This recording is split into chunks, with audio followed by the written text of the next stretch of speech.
অভিশপ্ত হবেলি চতুর্থ পর্ব।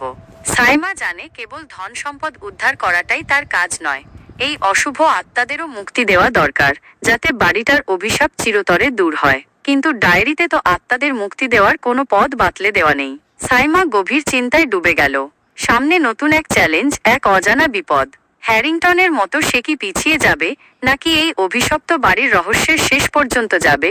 সে দ্রুত ডায়েরির শেষ পাতাগুলো উল্টাতে লাগলো, যদি কোনো সূত্র খুঁজে পাওয়া যায়। কিন্তু প্রতিটি পাতা কেবল হ্যারিংটনের ভয় আর হতাশার কথাই বলে। হঠাৎ তার চোখ পড়ল একটি ছোট, অস্পষ্ট স্কেচের ওপর। স্কেচটিতে একটি প্রাচীন মন্দিরের ছবি আঁকা, আর তার নিচে ছোট করে লেখা, প্রাচীন শক্তি, মুক্তির পথ। সাইমা অবাক হয়ে গেল। তাহলে কি এই মন্দিরই একমাত্র আশা? ম্যাডাম, আমরা এখন কি করব? একজন নিরাপত্তা রক্ষী উদ্বিগ্ন হয়ে জিজ্ঞেস করল।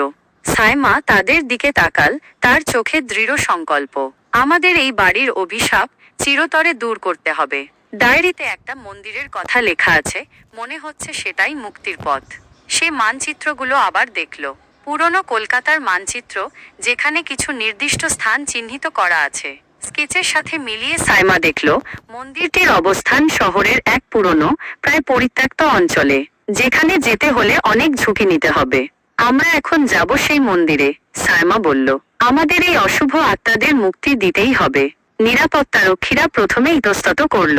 তারা এমন পরিস্থিতির জন্য প্রস্তুত ছিল না।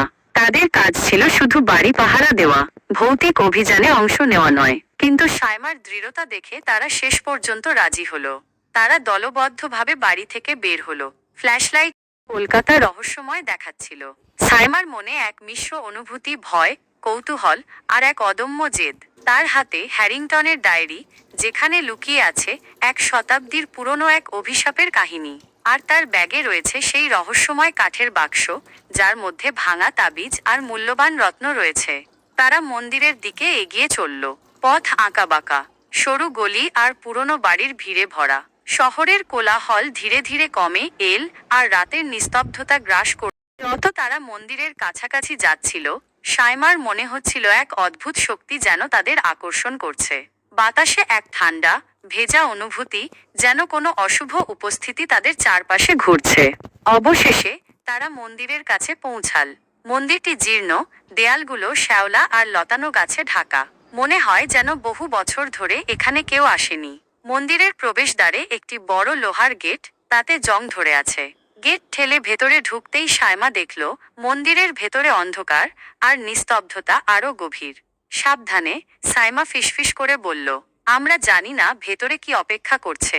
তারা টর্চের আলো ফেলে ভেতরে ঢুকল। মন্দিরের মেঝে ধুলো আর ভাঙা পাথরে ভরা।